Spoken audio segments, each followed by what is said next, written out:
Hola, ¿qué tal, hermanos? Vamos a seguir con el cuarto capítulo de El principio de la pureza por Randy Alcorn. Este capítulo 4 se titula En la mirilla y vulnerable.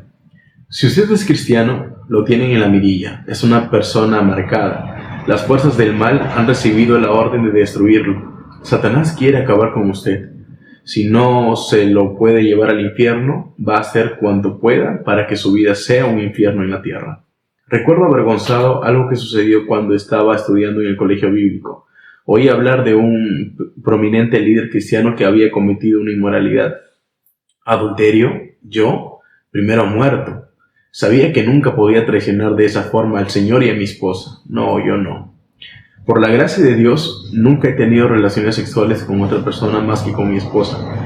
Pero esto se debe en gran parte a que abrí los ojos. Me tuve que enfrentar a una aterradora verdad. En realidad, si me podía suceder a mí, podría suceder a cualquiera también. Y habría sido un tonto de haber pensado lo contrario. Si usted está seguro de que nunca le van a entrar en la casa para robar, deja abiertas las ventanas y el dinero sobre la cómoda. Si piensa que nunca van a tener una caída moral, van a vivir despreocupados sin tomar precauciones. Proverbios 16:18 dice: antes del quebrantamiento es la soberbia, y antes de la caída la altivez del espíritu. Dios nos da a escoger: o nos humillamos nosotros mismos o nos humilla Él. No se engañe a sí mismo pensando que nunca le puede suceder a usted. Sí que puede, y si no piensa que le puede suceder, es casi seguro que le sucederá. Cuando pastoreaba de joven, estaba aconsejando a una mujer, cuando de repente me di cuenta de que estaba interesada en mí. Y he aquí lo que me asustó. Lo había sentido desde el principio, pero había sentido halago por sus atenciones. Puesto que aún no estaba emocionalmente enredado con ella, me sentí tentado a racionalizar. Sin embargo, muy adentro de mí oí que sonaba una alarma. Sabía que estaba caminando por un campo repleto de minas. Dios me recordó que todos los adulterios que conocía habían comenzado con algo inofensivo. Así que huí. Hice otros arreglos. Ella podría seguir recibiendo consejería con otra persona. Tal vez mi decisión la ofendería, pero el precio era pequeño. Solo Dios sabe, y yo no quiero saber, lo que habría podido suceder. La advertencia de Pablo merece un lugar prominente en la pizarra de nuestro auto, nuestro escritorio, nuestros organizadores y nuestros Palm Pilots. Así que el que piense estar firme, mire que no caiga, dice Pablo en 1 Corintios. Esta es mi paráfrasis. Si usted se cree que no necesita tomar precauciones, su nombre se puede deletrear así: T-O-N-T-O, tonto. Todo saldrá a la luz. Violar las normas morales de Dios es como violar la ley de la gravedad. No hay manera de librarse de ellas. Gálatas 6 dice: no os engañéis, Dios no puede ser burlado, pues todo lo que el hombre sembrare, eso también segará. Porque el que siembra para su carne, de la carne segará corrupción, mas el que siembra para el Espíritu, del Espíritu segará vida eterna. No nos cansemos, pues, de hacer el bien, porque a su tiempo segaremos, si no desmayamos. Tarde o temprano, el pecado sexual queda al descubierto. Números 32:23 dice: sabed que vuestro pecado os alcanzará. Salomón dijo: el que camina en integridad anda confiado, mas el que pervierte sus caminos será quebrantado. He aquí un pensamiento que debería causar una pausa en la vida de todos. No hay ningún momento que sea privado. Jesús les advirtió a sus discípulos: nada hay encubierto que no haya de descubrirse, ni oculto que no se haya de saber. Por lo tanto, todo lo que habéis dicho en tinieblas, en luz se oirá, y lo que habéis hablado al oído de los aposentos se proclamará en las azoteas. Una de las tácticas más viejas de Satanás es la de tejer una falsa telaraña de secreto, lanzando una ilusión de intimidad sobre nuestras decisiones pecaminosas. Él nos dice: nadie te está mirando, nadie lo va a saber. Pero está mintiendo. Si hay alguien mirando, el público de uno solo, alguien ya lo sabe, y con el tiempo lo sabrán muchos. Nunca nos salimos con la nuestra en nada. Las consecuencias del pecado sexual. Los antibióticos evitan o curan algunas enfermedades venéreas. Los anticonceptivos reducen la posibilidad de un embarazo.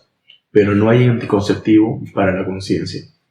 La ciencia médica podrá eliminar algunas de las cuestiones de mi pecado, sin embargo, no puede hacer desaparecer el que le tengo que rendir cuentas a Dios. Dios dice: el que aparta su oído para no oír la ley, su oración también es abominable. El pecado sexual bloquea la comunicación con Dios. Si estamos atrapados en la inmoralidad, solo hay una oración que Él quiere oír de nosotros: la oración de confesión y arrepentimiento. El pecado de Acán hizo que murieran 36 israelitas, además de su familia, en Josué 7, del 1 al 26. Dios es soberano en la vida de cada persona, pero está claro que los pecados privados de un ser humano pueden causar consecuencias terribles a otros. Cindy tenía 12 años cuando su padre, líder de la iglesia, cometió adulterio con una mujer de la iglesia, la mejor amiga de su esposa, y dejó a su familia por ella. La piadosa madre de Cindy, profundamente herida, se volvió a casar deprisa e imprudentemente con un no creyente. El escándalo penetró en la comunidad. Cindy tuvo que aprender a vivir con las miradas de lástima y de desprecio que recibía mientras caminaba por el pueblo. Pero las cosas empeoraron. Cindy ha pasado por una serie de malas relaciones con hombres, entre ellas repetidas concesiones de tipo sexual. Aunque plenamente responsable de sus propias acciones, también está cosechando lo que sembró su padre. Toda mujer cuyo esposo ha estado atrapado en la pornografía puede atestiguar el hecho de que esto ha tenido un profundo impacto en su vida íntima. Un hombre activo en el ministerio renunció a causa de sus actividades homosexuales. Yo le pregunté: ¿qué se le habría podido decir a usted para evitar esto? Después de pensarlo un instante, me contestó: si alguien me hubiera podido ayudar a darme cuenta de la tragedia que esto traería a mi ministerio y la ignominia que haría caer sobre el nombre de Cristo, es posible que nunca lo hubiera hecho. La identificación de las mentiras de Satanás. Jesús dijo acerca de Satanás: cuando habla mentira, de suyo habla, porque es mentiroso y padre de la mentira. Satanás es un mentiroso agradable y convincente. Jesús nos dice la verdad que nos hace libres. Pablo dice de Satanás que no ignoramos sus maquinaciones. Sin embargo, hoy en día sí las ignoramos con demasiada frecuencia. Necesitamos identificar lo que hace Satanás para destruirnos, para poderlo ver cuando se nos venga encima y resistirlo. Sed sobrios y velad, porque vuestro adversario, el diablo, anda como un león rugiente, buscando a quien devorar. Algunas veces, cuando aparece una imagen sexualmente provocativa, mientras cierro los ojos o aparto la cabeza, me imagino un anzuelo de pescar en el extremo de un cordel. Si vacilo, aunque sea un instante, me imagino que me va a atravesar el ojo y desgarrar la carne. Me va a atrapar y llevar a su orilla. Pero el atractivo es hermoso, por supuesto. ¿De qué otra manera nos podría pescar y destruir nuestro enemigo? Con todo, nuestro Dios es infinitamente más poderoso que Satanás. En 1 de Juan 4:4 dice: mayor es el que está en vosotros que el que está en el mundo. Como todas las cosas que pertenecen a la vida y a la piedad nos han sido dadas por su divino poder mediante el conocimiento de aquel que nos llamó para su gloria y excelencia, por medio de las cuales nos ha dado preciosas y grandísimas promesas para que por ellas llegasteis a ser partícipes de la naturaleza divina, habiendo huido de la corrupción que hay en el mundo a causa de la concupiscencia. Eso está en 2 de Pedro, capítulo 1, versículo 3 al 4. Dios les advirtió a los primeros humanos lo que les sucedería si comían del fruto prohibido. Ciertamente morirás. En cambio, Satanás les dijo: no moriréis. Cada vez que nos sintamos tentados al pecado sexual, tenemos que escoger entre dos voces, la de Dios y la de Satanás. ¿A cuál de las dos voces va a creer usted? Una satisfacción superior. Las imágenes sexuales incitan a mi mente a la lujuria. El mundo, la carne y el diablo me bombardean con mensajes. Me voy a sentir como un hombre o una mujer. Me va a aliviar mi dolor, mi desilusión, mi tensión. Voy a ser más feliz si me rindo. La palabra de Dios me muestra que todo esto es una mentira. Me dice que la verdadera felicidad solo se puede hallar en Cristo. Sigo teniendo que decir confiar en Satanás o confiar en Dios. Tengo que escoger entre las fantasías sexuales y la intimidad con Dios. No puedo tener ambas cosas cuando vea que Dios me ofrece gozos y placeres que no me ofrecen las fantasías sexuales. Eso es un adelanto, pero ese adelanto solo llegará cuando busque a Dios, haciéndolo el objetivo de mi búsqueda. Y cuando me dé cuenta de que las fantasías solo son un sustituto barato de Dios, correr hacia ellas es huir de Dios. Cuando Cristo satisface mi sed de gozo, el pecado pierde su atractivo. Me niego a aceptar que los placeres pasajeros de la inmoralidad, no porque no quiera placer, sino porque quiero el verdadero placer, un placer mayor y perdurable que solo se puede hallar en Cristo. John Piper dice: el fuego de los placeres lujuriosos hay que compartirlo con fuego de los placeres de Dios.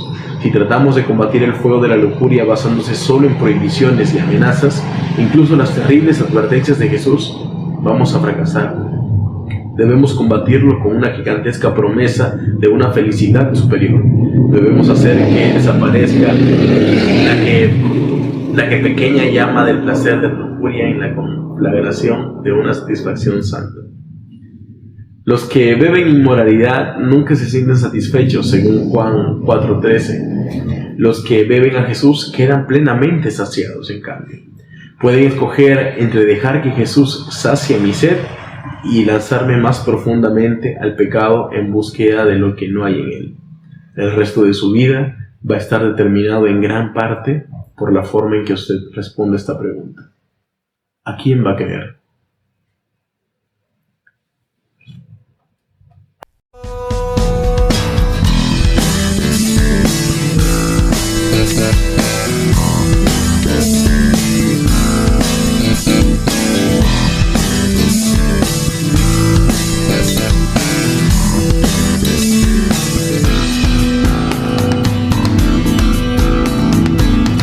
Persiste tú en lo que aprendiste, sabiendo